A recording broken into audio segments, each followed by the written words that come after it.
I've been using D'Addario strings since my first electric guitar. First electric guitar was a Vantage Avenger, red. And yeah, I've been using them since the beginning. I had a brief fling with some other strings, and there's just something about these strings that I keep coming back to. And, you know, I'm not really the type of cat that really wants to say, hey man, I play in a band, can I get some strings? But I met some folks on tour that worked at D'Addario, and they have very graciously hooked me up, and, you know, I've managed to get a bunch of strings for free, essentially. And I very rarely have the balls to order, so when I'm at home, I go to the store and I buy them. Because for some reason it seems very difficult for me to get on the phone and say, hey man, can I get some strings? So I buy them. I love these strings, 10 through 52. I've been using them forever.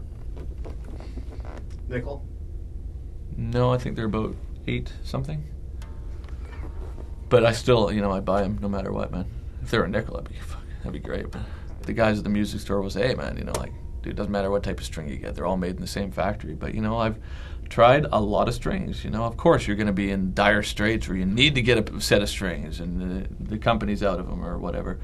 But every time I use D'Addario, there's something, I don't know, it's like, it's not even that they're looser, it's not even that the tension's different, it's not even, it's just there's like some sort of a quality to it that is sonically, I don't know, it sounds more silver and blue than some other strings that kind of sound like dark purple or something, right? So I really like that feeling, and it's a very familiar thing. And, you know, because I'm a lazy sod for the most time, I don't get around to change my strings usually till I break a string.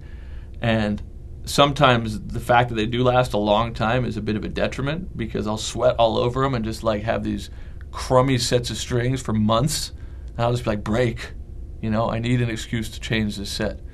So that's, I guess, both a pro and a con to slobs like myself that feel the need to keep them on until, you know, worst case scenario happens. And because I always see music in terms of like notes relating to color, it's kind of interesting that the A string is red and the G string is green, actually. Yeah, maybe it's just I've grown so accustomed to the colors of the little balls that you know, that sort of tonal correlation has just rung true over the years. It's your fault. I was producing bands, mixing bands, and with really no intention of getting back into it. I'd come out of performing live. In all honesty, I, you know, had a lifestyle change that kind of forced me in a lot of ways to reevaluate my reasons for doing music and, you know, why and where and how I wanted to perform live.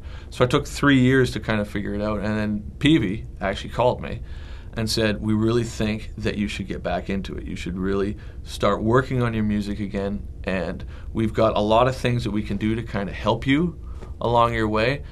We'd like to build a guitar with you. We'd like you to have input on an amp that we're doing with Buddha, and we'd like you to just do your thing.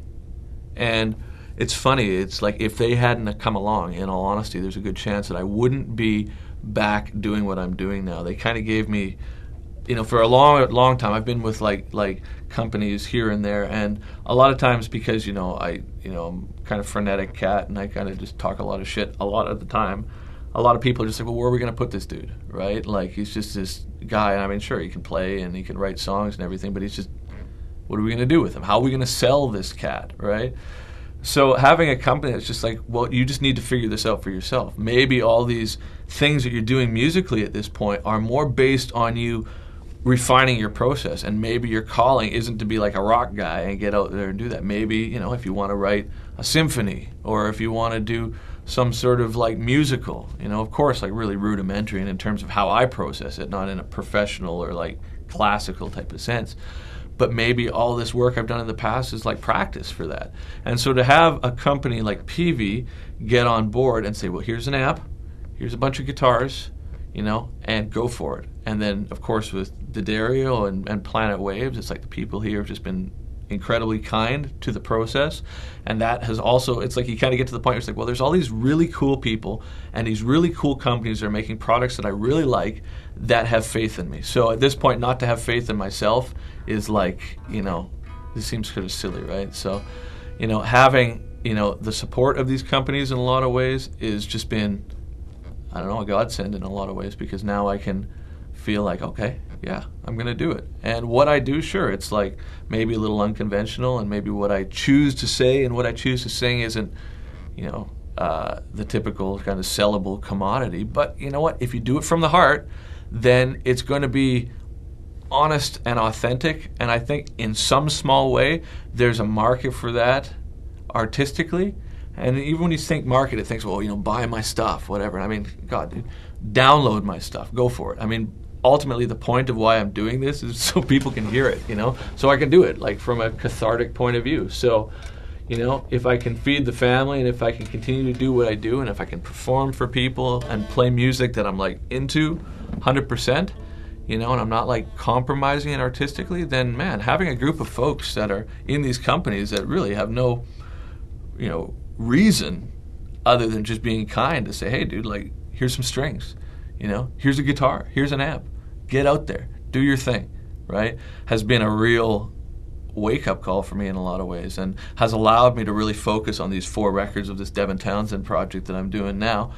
And who knows, right, at the end of it, it might be successful, it might be not successful, it might be the same, but ultimately, it's like I'm very happy to be able to do it. There's a lot of people that don't get the chance to do it. So if I'm getting the chance to do it, then I'm just going to do the best I can, right? And I guess much to some people's chagrin, the best I can sometimes involves me being, a Fruit Loop, right? So there you go.